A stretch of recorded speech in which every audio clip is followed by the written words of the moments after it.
شروع اللہ کا نام لے کر جو بڑا مہربان نہایت رحم والا ہے۔ طاسیم میم، یہ کتاب روشن کی آیتیں ہیں۔ اے پیغمبر، ہم تمہیں موسیٰ اور فرعون کے کچھ حالات مومن لوگوں کے سنانے کے لیے صحیح صحیح سناتے ہیں کہ فرعون نے ملک میں سر اٹھا رکھا تھا اور وہاں کے باشندوں کو گروہ گروہ بنا رکھا تھا۔ ان میں سے ایک گروہ کو یہاں تک کمزور کر دیا تھا کہ ان کے بیٹوں کو ذبح کر ڈالتا اور ان کی لڑکیوں کو زندہ رہنے دیتا۔ بے شک وہ مفسدوں میں تھا۔ اور ہم چاہتے تھے کہ جو لوگ ملک میں کمزور کر دیے گئے ہیں ان پر احسان کریں اور ان کو پیشوا بنائیں اور انہیں ملک کا وارث بنائیں اور ملک میں ان کو قدرت دیں اور فرعون اور حامان اور ان کے لشکر کو وہ چیز دکھا دیں جس سے وہ ڈرتے تھے۔ اور ہم نے موسیٰ کی ماں کی طرف وہی بھیجی کہ اس کو دودھ پلاؤ، پھر جب تم کو اس کے بارے میں کچھ خوف پیدا ہو تو اسے دریا میں ڈال دینا، اور نہ تو خوف کرنا اور نہ رنج کرنا، ہم اس کو تمہارے پاس واپس پہنچا دیں گے اور بعد میں اسے پیغمبر بنا دیں گے۔ سو فرعون کے لوگوں نے اس کو اٹھا لیا، اس لیے کہ نتیجہ یہ ہونا تھا کہ وہ ان کا دشمن اور ان کے لیے موجب غم ہو۔ بے شک فرعون اور حامان اور ان کے لشکر غلطی پر تھے۔ اور فرعون کی بیوی نے کہا کہ یہ میری اور تمہاری دونوں کی آنکھوں کی ٹھنڈک ہے، اس کو قتل نہ کرنا، شاید یہ ہمیں فائدہ پہنچائے یا ہم اسے بیٹا بنا لیں۔ اور وہ انجام سے بے خبر تھے۔ اور موسیٰ کی ماں کا دل بے قرار ہو گیا۔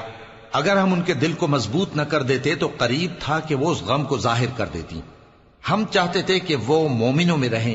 اور والدہ موسیٰ نے اس کی بہن سے کہا کہ اس کے پیچھے پیچھے چلی جا، تو وہ اسے دور سے دیکھتی رہی اور ان لوگوں کو کچھ خبر نہ تھی۔ اور ہم نے پہلے ہی سے اس پر دائیوں کے دودھ حرام کر دیے تھے۔ تو موسیٰ کی بہن نے کہا کہ میں تمہیں ایسے گھر والے بتاؤں کہ تمہارے لیے اس بچے کو پالیں اور اس کی خیر خواہی سے پرورش کریں۔ سو ہم نے اس طریق سے ان کو ان کی ماں کے پاس واپس پہنچا دیا تاکہ ان کی آنکھیں ٹھنڈی ہوں اور وہ غم نہ کھائیں اور معلوم کر لیں کہ اللہ کا وعدہ سچا ہے، لیکن اکثر لوگ نہیں جانتے۔ اور جب موسیٰ جوانی کو پہنچے اور بھرپور جوان ہو گئے تو ہم نے ان کو حکمت اور علم عنایت کیا، اور ہم نیکوکاروں کو ایسا ہی بدلہ دیا کرتے ہیں۔ اور وہ ایسے وقت شہر میں داخل ہوئے کہ وہاں کے باشندے بے خبر ہو رہے تھے، تو دیکھا کہ وہاں دو شخص لڑ رہے تھے، ایک تو موسیٰ کی قوم کا ہے اور دوسرا ان کے دشمنوں میں سے۔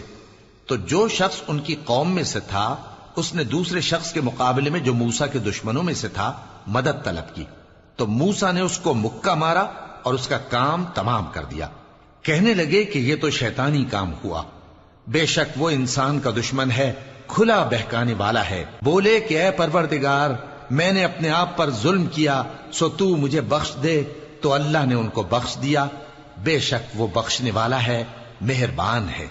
کہنے لگے کہ اے پروردگار، تو نے جو مجھ پر مہربانی فرمائی ہے تو میں بھی آئندہ کبھی گناہ گاروں کا مددگار نہ بنوں گا۔ الغرض صبح کے وقت شہر میں ڈرتے ڈرتے داخل ہوئے کہ دیکھیں کیا ہوتا ہے، تو ناگہاں وہی شخص جس نے کل ان سے مدد مانگی تھی پھر ان کو پکار رہا ہے۔ موسیٰ نے اس سے کہا کہ تو بڑا بہکا ہوا ہے۔ پھر جب موسیٰ نے ارادہ کیا کہ اس شخص کو جو ان دونوں کا دشمن تھا پکڑ لیں، تو وہ بول اٹھا کہ جس طرح تم نے کل ایک شخص کو مار ڈالا تھا اسی طرح چاہتے ہو کہ تم مجھے بھی مار ڈالو۔ تم تو یہی چاہتے ہو کہ ملک میں ظلم و ستم کرتے پھرو، اور یہ نہیں چاہتے کہ صلح کرانے والوں میں سے ہو جاؤ۔ اور ایک شخص شہر کی پرلی طرف سے دوڑتا ہوا آیا، بولا کہ اے موسیٰ، اہل دربار تمہارے بارے میں مشورے کرتے ہیں کہ تم کو مار ڈالیں، سو تم یہاں سے نکل جاؤ، میں تمہارا خیر خواہ ہوں۔ چنانچہ موسیٰ وہاں سے ڈرتے ڈرتے نکل کھڑے ہوئے کہ دیکھیں کیا ہوتا ہے، اور دعا کرنے لگے کہ اے پروردگار، مجھے ظالم لوگوں سے نجات دے۔ اور جب انہوں نے مدین کی طرف رخ کیا تو کہنے لگے امید ہے کہ میرا پروردگار مجھے سیدھا رستہ بتائے۔ اور جب مدین کے پانی کے مقام پر پہنچے تو دیکھا کہ وہاں لوگ جمع ہو رہے اور اپنے مویشیوں کو پانی پلا رہے ہیں، اور ان کے ایک طرف دو عورتیں اپنی بکریوں کو روکے کھڑی ہیں۔ موسیٰ نے ان سے کہا تمہارا کیا کام ہے؟ وہ بولی کہ جب تک چرواہے اپنے جانوروں کو لے نہ جائیں ہم پانی نہیں پلا سکتے، اور ہمارے والد بڑی عمر کے بوڑھے ہیں۔ تو موسیٰ نے ان کے لیے بکریوں کو پانی پلا دیا، پھر سائے کی طرف چلے گئے اور کہنے لگے کہ پروردگار، میں اس کا محتاج ہوں کہ تو مجھ پر اپنی نعمت نازل فرمائے۔